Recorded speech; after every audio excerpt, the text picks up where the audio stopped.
Alright, welcome to my video. This is part 2 on reincarnation.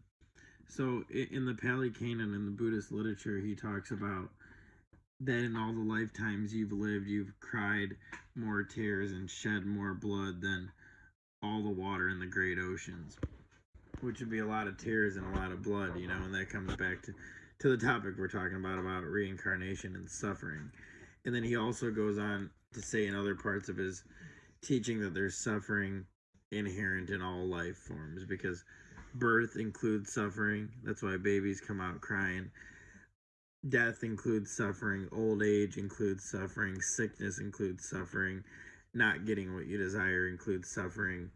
Getting what you desire includes suffering, because it's in time and it's going to go away, as everything in time does. So anything you're attached or clinging to ultimately causes suffering, because it's all change and form's always changing.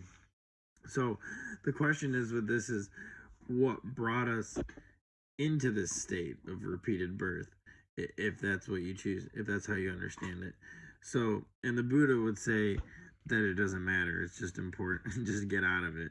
He says don't worry about how you got here.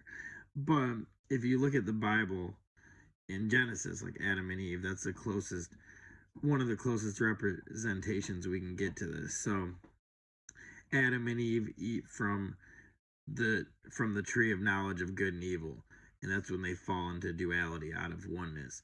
And it's commonly understood by spiritual seekers and authorities that the goal is to get back to oneness, like Jesus said, I and the Father are one. So they fell into duality when they ate of the tree of knowledge of good and evil. So that's when they went into separateness, right? Which is the opposite of, like, in the Tao Te Ching, Lao Tzu says, what is the difference between right and wrong, yes and no, good and evil? Because he's talking about the journey back into oneness, where the story of Adam and Eve, which they call like sin or the fall or whatever, that's talking about the journey from oneness into separateness. So, and beings can take that journey at any time. It doesn't all have to be at once.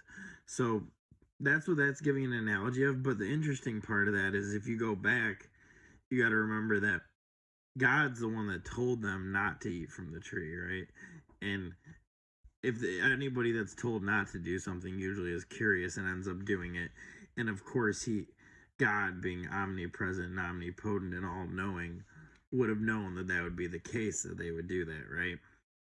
So the question is why?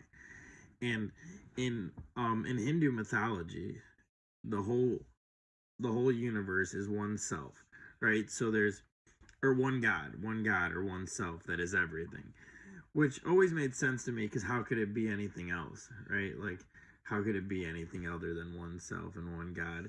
So this one God or this one self is playing as all the forms of the universe in a myriad of different forms and different beings, and loses and forgets itself. So like Alan Watts used to always call it hide and seek. Like, he was like, you're playing hide and seek, because God comes into form, into separateness, playing this huge game on this huge scale and all these different levels of reality, and forgets who God is. It forgets itself, and part of it is always aloof, but part of it forgets itself in all these individual entities and individual beings, and it plays this whole massive game, right? And which is interesting, because I've heard people say, like, oh, it can't be. What does that mean? Like, it can't be a game. Life is serious. And if you make it serious, it is. But the question is, ultimately, how serious did you want everything to be? In the end of things, did you want it all to be very serious, or did you want it to be playful? So as I played with this idea, it was interesting, because it makes you think. So one base of the idea is, if you understand that, then really everybody's just God, every being's just God in drag, just God hiding from itself as an individual entity. But also, more importantly, is that it makes interesting the idea of, it makes a lot of sense when you look at suffering, pain, all of that, because in a world where that's real, how could there be a just God, right? In a world where how could there be a God that stands apart, separate, and watches people starve to death and animals get slaughtered on a daily basis and children suffer and people die of disease? And that is what happens in this world. And it's not that there's not good, but there is tons of that too in all life systems. So, but if it wasn't a God that made that and watched it and allowed it to happen, but instead it was a God that was that and was playing those parts and would eventually wake up from it and be able to say, oh, look, how far out was that? I was really caught up in that. And that's what enlightenment is waking up and realizing, wow, I was really caught in that, huh? I really thought that was real. I really thought I was suffering. I really thought this or that. So that gives you a different perspective if you look at it that way. Like I said, back to like Jesus saying, I and the Father are one. How could it be anything different than oneness? So I'll probably go a little shorter here, but I also wanted to talk about that gives you a different perspective when you're looking at reincarnation and the aging of souls.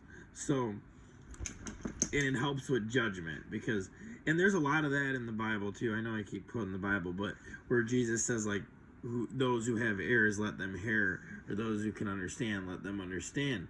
And I used to be confused when I would read that too, because I'd be like, man, why could some people understand, and why would God not give some people the ability to not to understand, right? Because God's everything, so it would ultimately be up to God whether you can understand or not understand. But if you look at a reincarnation perspective of multiple lifetimes, beings are at different stages on this evolutionary journey. So like I might be in my first or my 10th birth as a human being, and you might have lived 1,000 lifetimes and be right at the end of it.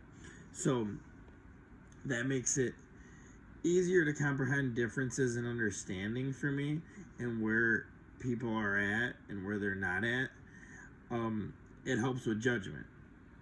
So instead of thinking like, oh, you should know better, or this or that, or behavior, or this or that, it's important for me to understand that everyone's exactly where they're at and everyone's doing exactly what they're able to do at this time.